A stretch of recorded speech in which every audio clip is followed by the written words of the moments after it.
I'm Karen Dietz, and this video is going to be about anxiety and trying to decrease it at least just a little bit to make things a little bit more manageable.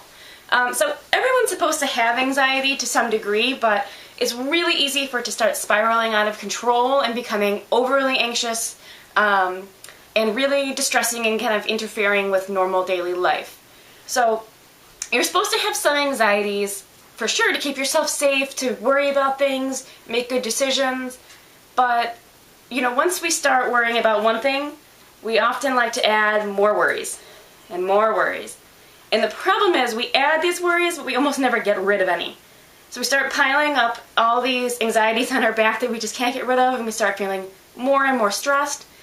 And oftentimes they usually make sense, or at least they sound kind of rational. And that's the problem, is then it's really hard to get rid of them.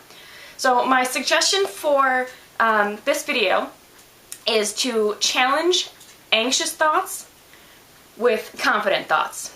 And by no means do I expect this to just wipe away all the anxieties, but the goal is to be able to lower your anxiety if you're using like an anxiety scale, where, a 10 on a scale would be a panic attack, super anxious, and a 0 or a 1 would be the most calm you could be, the Zen-like monk where no one is.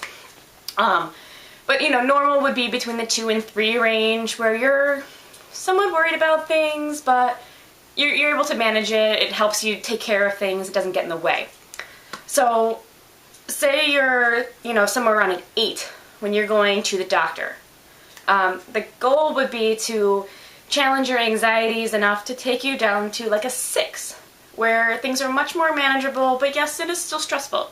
There's still more work to be done, but here's a kind of starting place to go from.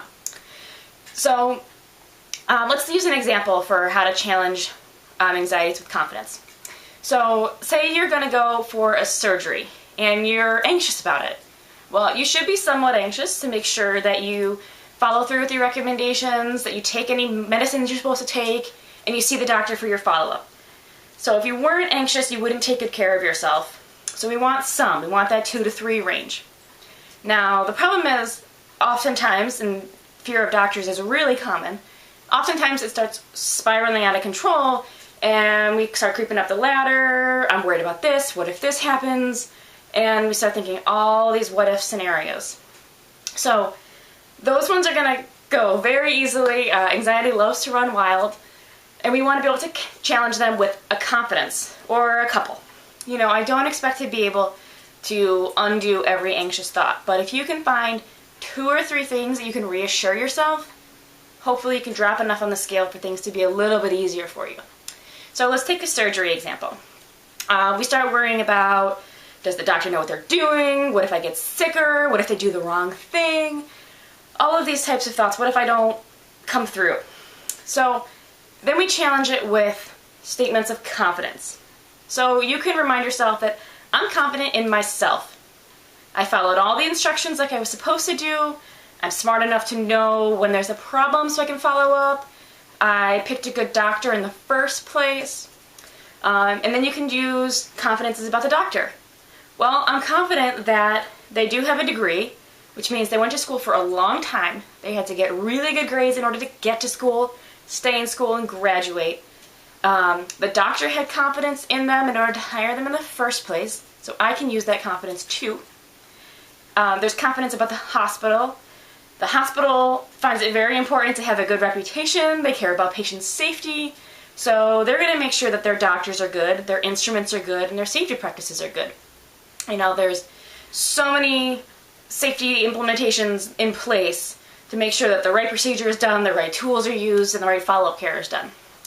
So using those couple confidences hopefully will be enough to just decrease a little bit on that scale.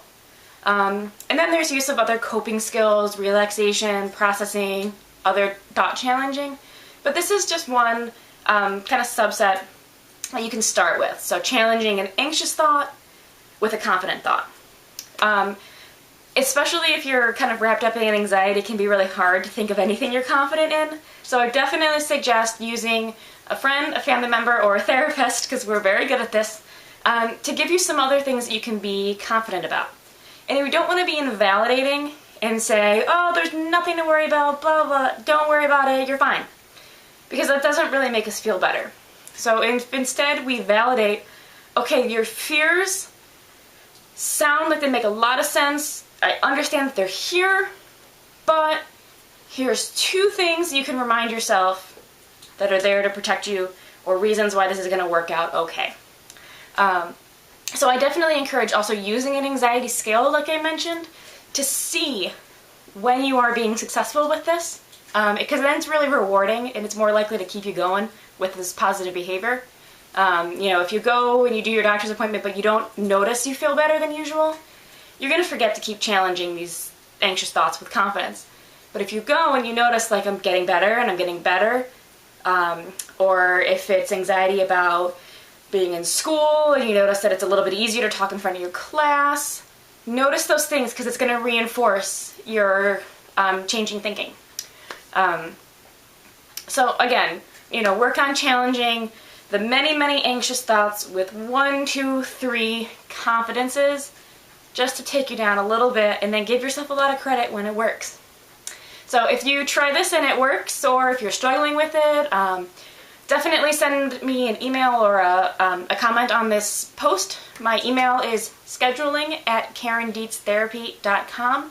My website is KarenDietzTherapy.com. I'm on Facebook. You can definitely get in touch with me. I would love to hear how these things are working for others, and feel free to check out the other videos. Thanks.